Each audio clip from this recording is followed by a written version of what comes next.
Klysta tie, kurie mano, kad šiais laikais jau išrasta beveik viskas. Dar yra daugybė sričių, į kurias 21 amžiuje tik įžengsime. Tačiau padovanoti pasaulio išradimą netaip jau paprasta.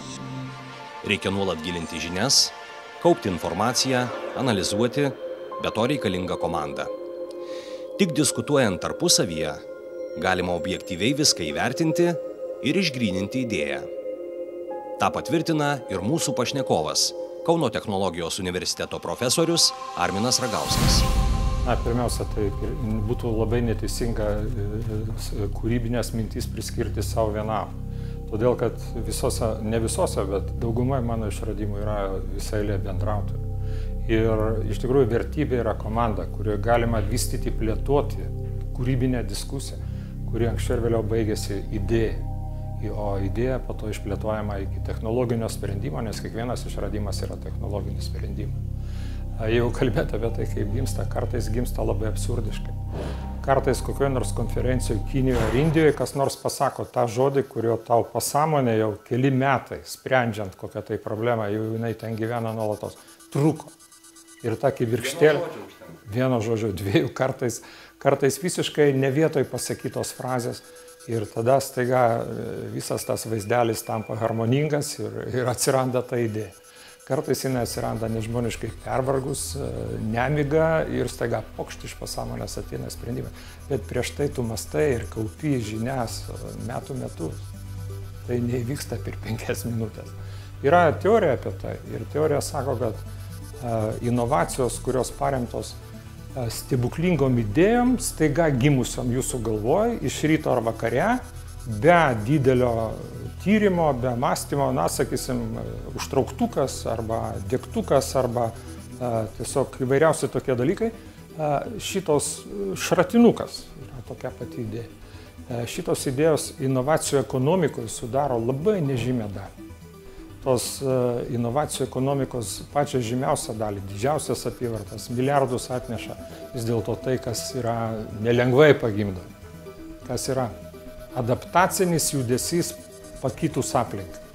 Tai kadangi aplinka tiesiog klykė 100 metų, kad jiems reikia galvos pūžio matavimo, tai buvo nesunku apie tai pagalvoti ir rasti sprendimą. Pasisekė, radom tokį, kuris atrodo rimtas. Šiuolaikinė medicina negali įsiversti be tikslių diagnostikos prietaisų, ypač tokioje srityje kaip neurologija. Patyrus smegenų traumą svarbi kiekviena sekundė, kad neįvyktų negrįžtami pakitimai. O robotai gali būti tikslesni ir greitesni už žmogų. Įdomu, kad medicinos srityje yra tiek sudėtingų dar nespręstų technologinių problemų, ne vien medicininių ar biofizikos problemų ar klinikinės praktikos problemų, kad galima tikėtis daugybės išradimų. Mes kalbam apie labai svarbią žmogui sritį, apie neurologiją, apie smegenis, apie smegenų patologiją, auglius, smegenų traumas, tinimus, insultus ir gydymą šitų dalykų. Tai ateitis turi priklausyti automatinėms gydymo technologijoms. Medikai su to niekada nesutiks. Bet žiūrint iš technologinės pusės, procesai, kurie vyksta smegenyse, patologiniai procesai, antriniai smegenų sužeidimai yra tokie greitaigiai. Neuronai miršta ne per valandas, neuronai miršta per minutės. Ir dėl to jokia medikų komanda, nei gydytojai, nei seselės pačiuose geriausiuose centruose, jos nesuspėja reaguoti į tokius procesus.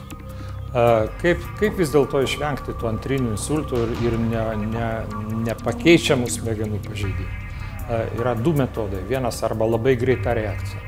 O tą gali užtikrinti automatinės kompiuterinės technologijos, kurios valdo, pavyzdžiui, vaistų pompas. Arba tai yra prognozė.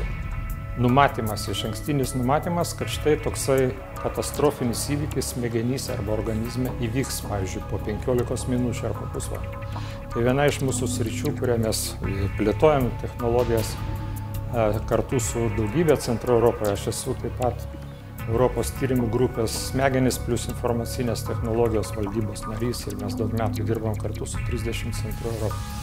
Mes vystom tokias prognozavimo išankstinio numatymo technologijas, kurios leidžia pradėti gydyti krizę dar jai neprasidėjo. Kartais mokslininkams tenka veikti panašiai kaip specialiai greitojo reagavimo komandai, kai po ypač sudėtingų galvos traumų iškyla gyvenimo ir mirties klausimas. Tuomet tenka veikti nedelsiant. Tai tokią dėžę sudėdi, šoki į lėktuvą, kai ten yra pacientas su tokia trauma, kai mums reikia, ir atlieki matavimus ir važiuoji atgal. Pamatuoti kraujo spaudimą nėra sunku. Tai kasdien daro daugybė gydytojų. Tačiau ištikus smegenų traumai, o ji gali įvykti netgi neatsargiai paslydus beeinant, medicinos personalui reikalinga tiksli informacija apie paciento būklę. Todėl būtina pamatuoti, koks kraujo spaudimas yra smegenyse. Arterinį kraujospūdį žmonėje sugeba matuoti jau neinvazyviai daugiau kaip 100 metų. Joseph Erlanger, kuris suformavo galutinį vaizdą tos technologijos, uždėti manžetę ant rankos, suspausti rankos arteriją ir išmatuoti faktiškai slėgių balansą tarp arterijos vidinio slėgio ir pridėto manžetė, buvo galutinai išraštas 1904 metais. Erlangeris gavo Nobelio premiją 1944 metais praeito šimtmečio. Taigi daugiau kaip 100 metų niekas nesugeba išmatuoti galvospūdžio neinvazyviai. Kaip dabar, sakysim, galvos traumos atveju, ar insulto atveju, ar kitais atvejais, kai smegenų slėgis didėja, kaip galvospūdis gali būti išmatuotas arba stebimas. Tenka išgręžti skylę kaukolę ir įsmeigti į smegenį sensorius. Tai yra procedūra, kuri sukelia tam tikras rizikas, todėl daugybė pastangų ir pamatuota neinvazyviai.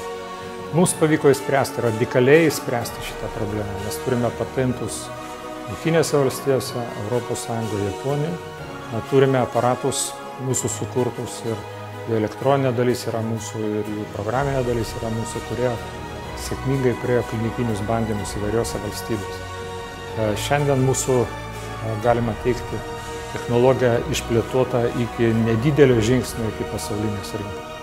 Tikriausiai kiekviena pasaulio ligoninė, o jų yra šimtai tūkstančių, norėtų turėti tikslų prietaisą, kuris be jokio dūrio ar įpjovimo išanalizuotų paciento būklę ir dar pateiktų pasiūlymus, kokie gydymo būdai efektyviausi.